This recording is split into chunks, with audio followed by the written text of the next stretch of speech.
Holy Ghost fire rise prayer points. The lady said firebrand prayer. This one is 144.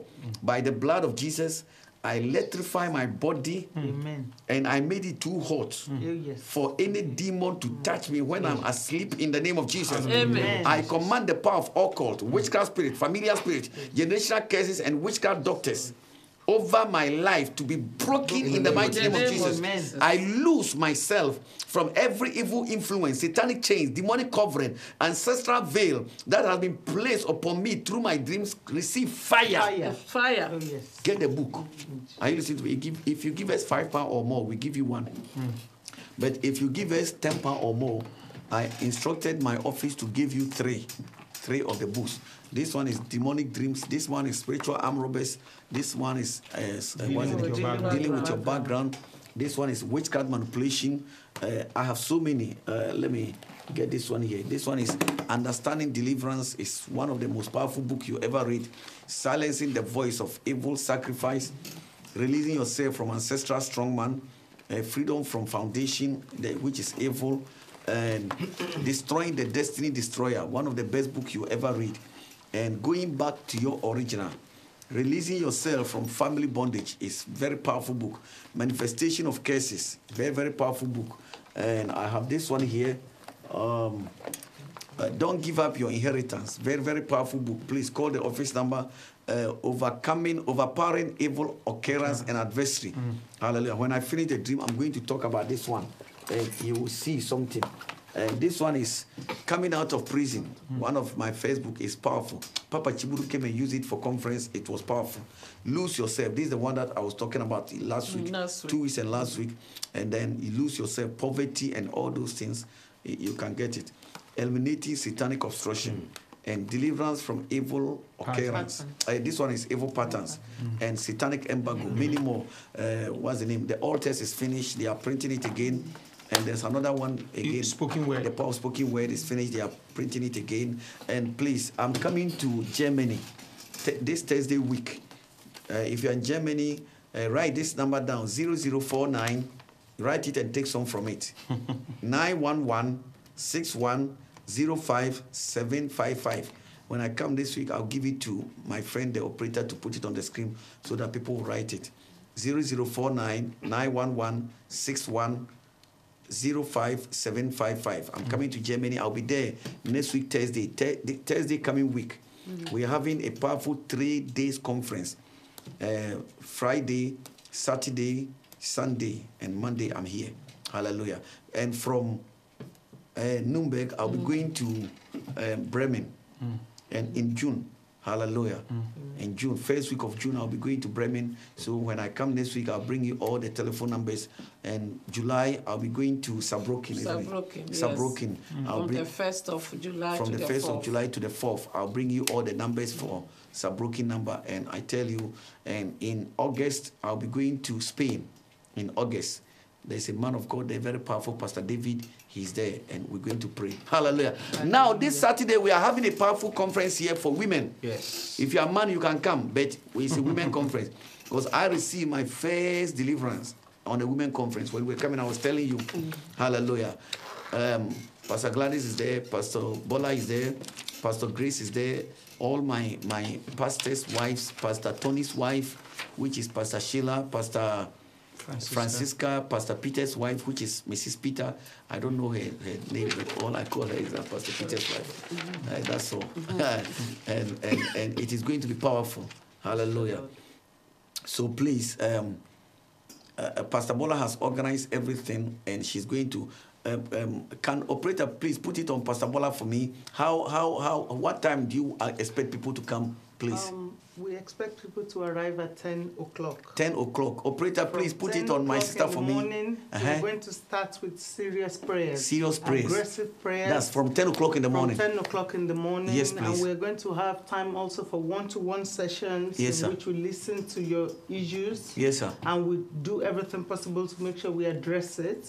There's also going to be a group discussion session with each of the pastors handling each group until pastor will come. But most of the time it's going to be prayers throughout. Even during the one-to-one sessions, there will still be prayers for those who are not being seen one-to-one. So come prepared, come armed, come fasting, it's fasting, and expecting to receive from the Lord. Because the Lord says, upon Mount Zion there shall be deliverance, and there shall be holiness. And the house of Jacob shall possess their possession. Pastor Bola, before I came to Pastor Gladys, when I was talking to you, you were telling me certain things that, Pastor, why I want you to do this thing once every 2 months for the women is that I'm a woman, there are certain women going through certain things. You write something and show me that something emotional. Emotional distress, emotional damage. Emotional damage, yes, that's the thing I read. Yes. What do you mean by emotional damage? Yes, there's a lot of things. Women, we are very vulnerable. And a lot of people take advantage of us. There are so many things we cannot even say, we cannot even speak, we cannot even stand against. And so it suppresses us. We have low self-esteem, lack of confidence most of the time, and it's because our emotions have been damaged. So that is really what it means, and in other various ways. But we have to learn the art of prayer, of recovering ourselves out of this emotional damage. I like how you program the thing. Pastor Gladys is here with me. You are one of the teachers. That's why I'm going to come back to you and ask you some question there. What Pastor Bola has programmed the thing and emotional damage. You are a nurse. You have seen so many people. Women, when they even give birth, their husband hasn't disturbed them, but they go through that psychological trauma. It affects them. And I want you to talk briefly to the people how expectation for them to come. It's a healing process. That's why we have to talk with them and do this deliverance for them. Yes. It is very right. Because you are a pastor, you are a midwife, you are all. Yes, there are many times, like Pastor Bola said, many a times the women, when we are going through certain issues, we sometimes we find it very difficult to express it or even to let people know. And then we harbor it within our spirit, within our emotions. So much and so long that sometimes it just comes out, and then we portray a certain behavior which surprises people. And then we are also good at trying to contain our, this, or to hide all these emotions. But it's not for us to hide it. We are living in a real world. Therefore, we have to be real. That's right. And we have to live in the world of trust. That's right. And therefore, we women, we have to also, as Christian women, we have to trust ourselves. Yes, sir. And the only way we can do is to share. And then believing and knowing that Jesus is with us. And then with Jesus with us and God working with us and the Holy Spirit being our director, we are able to talk about it, and then we will be healed. The Bible says that... One thing Pastor Bola organized the thing, and she was telling me is that she wants to organize it in such a way that the women, when they come, we can have time to talk. Yes. Because there are something that is inside you. You don't have nobody to talk to. That's right. It stays inside you. Apart from the women, they are sick. Some of the women, they are going through menstrual pain. They can't tell nobody. A lady came to me, Pastor Gladys. She said when she slept with the husband, she felt some pimples or soreness inside her private part, and she can't. For about 3 months, the sore does not heal. But she felt that as a woman, she have to perform her marital duty. And the husband, she can't tell the husband because she felt that the husband may divorce her. All these things are spiritual problems. That we're going to do deliverance. I'm going to stand there from 2 to 4. But that's why they need to come. And so that we can know this thing and talk to you. So that you that are matured in the Lord. Pastors that are gone ahead. When I'm talking about that has gone ahead, I'm not talking about physical age. I'm talking about spiritual sense. Bible says a child, as long as he's a child, he's different from nobody. So that they can grow. Hallelujah. Yes. Amen. Yeah, what you've just said, that is true, and that is what we are going to be from now on, from Saturday when we start doing all these things, we are going to be addressing certain health issues as well, that pertains to women. The example you've just given, I think it is what we call genital herpes. That's it. Yeah, when you can come out in such blisters, and it's quite painful. And even when you are pregnant and you have this herpes that erupts, we don't allow you to deliver vaginal. We have to cut. we have to do a cesarean. Otherwise, the baby will be affected. Yes. But when is dormant, then that is okay. But once it comes, like what you are describing, we have to do this thing. And these are issues that women cannot talk about. Yeah. And let's say me being a midwife, when they come to such things and we can have the one-to-one counseling, I'm in the position to direct them, to talk with them, reassure them, and show them the right way where to go for help in order to get this thing sorted out.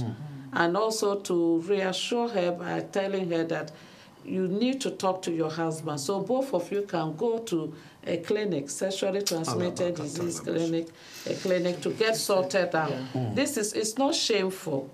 It's just the ignorance, just the fear of the unknown. And so all these things we are going to be talking about. In Africa, we don't, excuse me for my word, we don't help each other. We don't help ourselves. So it has been, the fear has been building. That's how we are brought up. So when the woman go through this thing, he think that if I tell my husband may divorce me and go, or this thing, so let me keep it. And you know, Pastor Bola, I'll come to you again. Pastor Bola, how can you assure the people coming to talk with you that the thing that they are going to speak to you will be confidential? Oh, yes. These are very delicate issues that are very personal.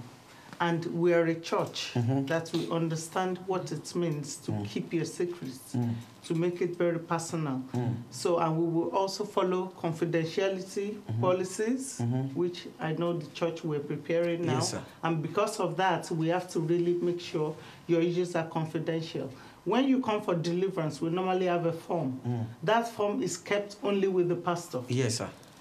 I don't even see it. No. Each time I want to refer back to someone that I saw, pastor will not allow me to even go back. No. So for you to know that this is a church she was where looking for a guy that she was canceling number to call. I have to today. I can't even remember. So I just want to assure you that you can see how pastor has preached. Everything we do is based on the word. Yes, sir. What I have learned under my spiritual father for the last 16 months, I am telling you, I'm advising you, come and find out part of it and also let it develop your life. You are coming fasting, and according to the word of God in Isaiah 58:6, Yes. 58, That's 6, 56. This will be the fast according to what the Lord has chosen. Yes, sir. To lose the bands of wickedness, to remove the heavy burden, to set the oppressed free, and break every yoke. Yes. And I decree and declare that as you come, back you will never go back. Yes! In the name of Jesus. Hallelujah. Now listen to me, Pastor Gladys. I'm coming to you again. You are a nurse, you're a midwife. I was in one of the European countries, myself and Dr. Adi, and a lady came to me saying that she was sick. She can't tell nobody. She said she was urinating, and suddenly something popped out like a balloon under her, and she used her hand and pressed it back. I think the uterus or something like that. Yes. And it happened again, and she pulled it back. She didn't understand it. It happened the third time, and she pulled it back. So she got concerned, and she went and see the doctor, and they said they have to do surgery and package it well. They did a surgery and they didn't package it well, and it keep on coming. He said it can come balloon like a ball. And they took her back again. They did